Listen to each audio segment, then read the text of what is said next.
mag-drawing pag may mga nanonood na klase ko sa gilid ko. Pero tinutuloy ko pa rin naman. So ayun, nakilala nila ako bilang marunong mag-drawing. Tapos kada may papadrawing sa blackboard yung teacher namin, ako yung tinuturo nila.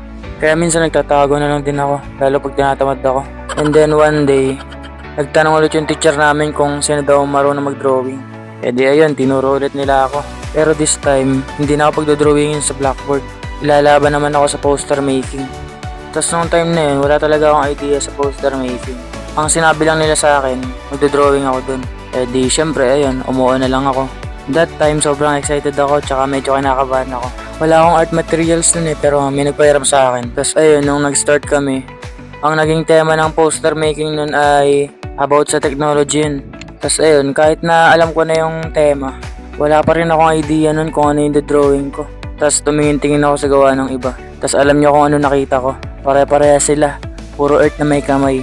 So ayun, nakigaya ako. Pero hindi ko nilagyan ng kamay. Earth lang. Tapos lagyan ko ng mga tao, mga building, papaikot. Tapos mga satellites, tsaka antena. Kasi technology. Kumbaga na-connect ko lang. Oil pastel gamit ko nun Tsaka illustration board. Tapos ang naging resulta, naging third lang ako. Pero kahit ganun, syempre, hindi ko pa rin in-expect na mapupunta ako sa third. Kasi wala talaga ako idea kung ano yung drawing ko nun. Then, ayun lang. Masaya din palang makasali sa mga ganong contest. Tapos hanggang sa mag-high school ako, nasasali pa rin ako. Pero hindi na ako nananalo nun Tapos nung 2024, nasali naman ako dito sa barangay namin. Slogan making contest. Then, nanalo ako nun. Naging first ako. Alam niyo kung bakit?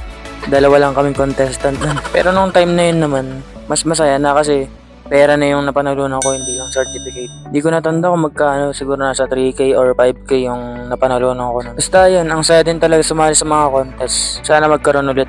And ngayon 2026, tinutuloy ko pa rin yung passion ko. And ngayon talagang pinupush ko na yung pagiging content creator ko. Kaya sa mga hindi pa nag-follow sa akin dyan, follow nyo naman ako. At yun lang naman yung kwentong artist ko.